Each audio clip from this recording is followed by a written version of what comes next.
जो जातिवाद में बढ़ जाते हो, जब वोट देने जाना तो एक ही बात दिमाग लगा लेना, खाली अफगानिस्तान की स्थिति याद कर लेना, आपको पता चल जाएगा कि आपको वोट कहां देना है, मुहर कहां लगनी है। मैं किसी पार्टी विशेष का आदमी नहीं हूं, लेकिन मैं भारत का आदमी हूं और मुझे इतना तो पता ही है कि भारत किन हाथों में सुरक्षित है। इसीलिए ध्यान से ये जो जातिवाद में हम लोग बट रहे हैं उस पे है कि मन की हल्दी घाटी में राणा के भाले डोले थे, यूं लगता है वीर शिवाजी चीख चीख कर बोले थे। पुरखों का बलिदान घास की रोटी तक शर्मिंदा है, कट गई जंग में राणा की बोटी बोटी शर्मिंदा है। खुद अपनी पहचान मिटा दी कायर भूखे पेटों ने, जो टोपी जालीदार पहन ली हिंदू माँ के बेटों ने। और सर पर लानत, तालियां नहीं, सुनिए पूरी बात, कि मन की हल्दी घाटी में राणा के भाले डोले थे, यूं लगता है वीर शिवाजी चीख चीख कर बोले थे।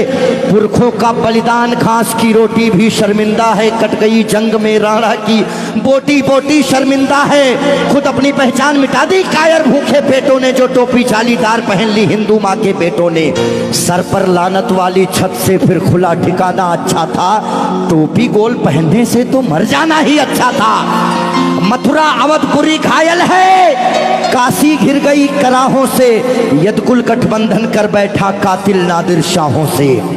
मुंह से आह तलक ना निकली धर्म ध्वजा के फटने से, कब तुमने आंसू छलकाए गौ माता के कटने पे। हिंदुस्तान के लोगों जागो, कब तुमने आंसू छलकाए गौ माता के कटने पे। जागे नहीं अगर आज हम, तो ये प्रश्न पीढ़ियां पूछेंगी। हमारे पास दो ही ऑप्शन है, या तो हम अपनी आने वाली पीढ़ियों के लिए चेतावनी बन जाएं या मिसाल बन जाएं। ना हम कश्मीरी पंडितों को भूलेंगे और ना राम भक्तों पे गोलियां चलाने वाले को भूलेंगे। ये वही भारत है, ध्यान रखिएगा, किसी बहकावे में नहीं आना है कि कब तुमने आंसू छलकाए गौ माता के कटने पे। और जागे नहीं अगर हम, तो ये प्रश्न पीढ़ियां पूछेंगी। गन पकड़े हिंदुओं के बेटे और बुरके से लदी बेटियां पूछेंगी, बोलेंगी हे आर्य पुत्र इतना उद्धार किया होता, खतना करवाने से अच्छा हमको मार दिया होता। और सोते रहो सनातन वालों तुम सत्ता की गोदी में, पर सांस आखिरी तक भगवा की रक्षा हेतु लड़ूंगा मैं। शीश कलम करवा दूंगा पर कलमा नहीं पढ़ूंगा मैं, शीश कलम करवा दूंगा। आने याद रखना, हमारे भारत में 29 राज्य हैं, जिसमें से खाली 22 राज्यों में हम लोग बहुसंख्यक हैं, बाकी अल्पसंख्यक।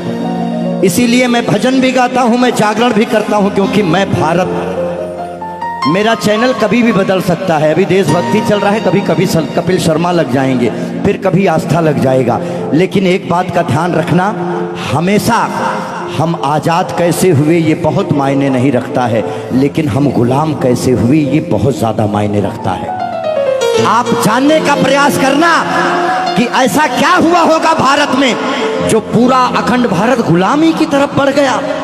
इस देश में जिनको चोर कहना था, जो मुगल भारत को लूटने आए, चाहे वो गजनी रहा हो, चाहे वो औरंगजेब, महान अकबर जिसको जिल्ले इलाही कहा गया, जिल्ले इलाही खुदा की परछाई को कहते हैं। और जो भारत के लोग अकबर को महान बताते हैं, जिल्ले इलाही, शहंशाह अकबर, जिल्ले इलाही खुदा की परछाई को कहता है। ये कौन सा जिल्ले इलाही है जो दिल्ली में महिलाओं की मंडियां लगाता है, महिलाओं की खरीदी फरोश करता है? इतनी काली परछाई कौन से जिल्ले इलाही की हो सकती है?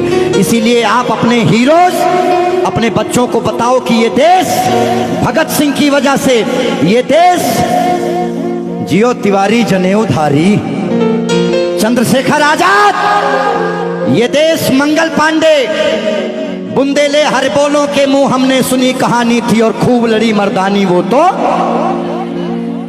हमारे यहाँ महिलाएं घूंघट करती हैं क्योंकि यहाँ लुटेरे आए भारत में, लूटे, डोलियां लूटे, महिलाओं के साथ दुराचार किए, जिसकी वजह से उन्हें पर्दे में रखा जाने लगा। भारत के लोगों, 2022 का चुनाव आपके सर पे है। मोहर लगाने से पहले सोच लेना कि भारत वाकई में किन हाथों में महफूज है। बाकी आगे आपकी मर्जी। बोलिए भारत माता की। आइए, रोक दो भाई, इतना काफी।